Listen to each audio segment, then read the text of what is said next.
Blofeld is Bond's most important villain, so today I am going to rank the actors that have brought this role to life.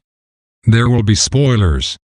I will be ranking them on the character and his involvement in the plot, the actor's portrayal, and of course, how much I enjoyed each actor.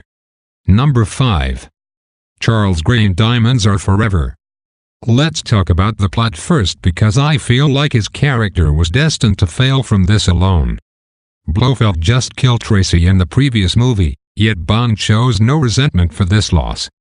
It completely destroyed the conflict that should, and usually does exist between them. Through much of the film, the two arch-enemies are just hanging out together pretty peacefully. Then, Blofeld's well-developed character traits are ignored. Instead of being menacing, he is seen as humorous. He dresses up as a woman to escape under the radar. He is so frightened that he creates look-alikes. This is not Blofeld's style. I'm not sure any actor could have brought redemption to this role, unfortunately for Charles Gray. Even some of my favorite Blofeld actors could not have played this role well. Number 4. Anthony Dawson and Eric Pohlmann in Thunderball and From Russia with Love. Anthony Dawson is the actor, while Eric Pohlmann is the voice actor. Together they create the badass, faceless Blofeld. Even for just showing his hands or signature cat, they made Blofeld a shadowy, frightening villain. As the character is designed to be. This Blofeld operates mainly behind the scenes controlling Spectre. One of my favorite scenes in From Russia with Love is when you can see how frightened Rosa Klebb and Kernstein are as Blofeld talks to them. Thunderball also has another great scene in the control room. It's obvious in this scene that all of these Spectre agents fear Blofeld. Although I appreciated this take, it also restricted the direct conflict between Bond and Blofeld on screen that I enjoy watching. Number 3. Donald Pleasance in You Only Live Twice. He is perhaps the most iconic Blofeld, with his scarred eye and fluffy, white cat. His portrayal even inspired Dr. Evil and Austin Powers, who had the same character tropes. I think that speaks volumes to how important Blofeld is to Bond, as he's the main villain in a Bond parody. I loved how much they built up the reveal of Blofeld, by only showing his hands and cat in the beginning of the film. Once he was revealed, I was not disappointed by his character. He will always be an iconic figure in the Bond franchise. However, his involvement in the plot could have been heightened. Number 2. Telly Savalas in On Her Majesty's Secret Service.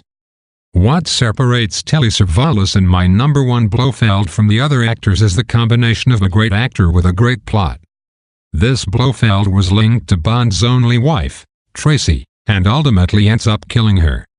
Obviously, his character was seen throughout most of the movie and was directly involved in driving the plot.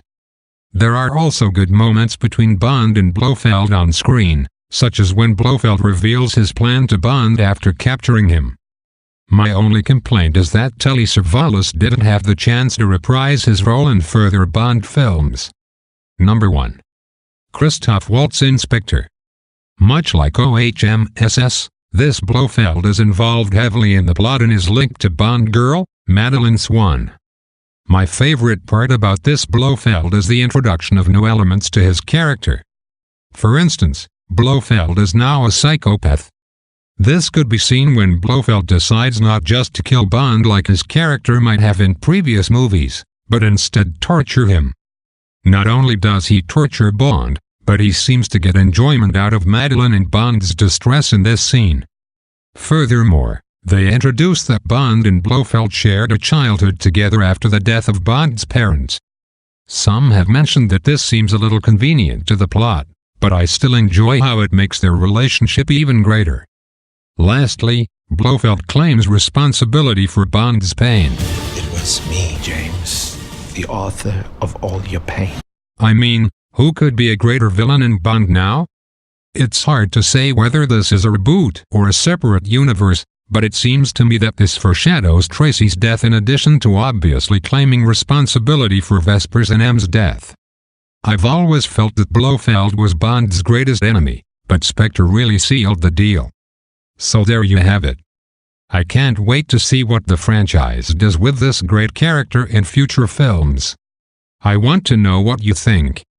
Who are your favorite Blofeld actors? Leave a comment below and let me know.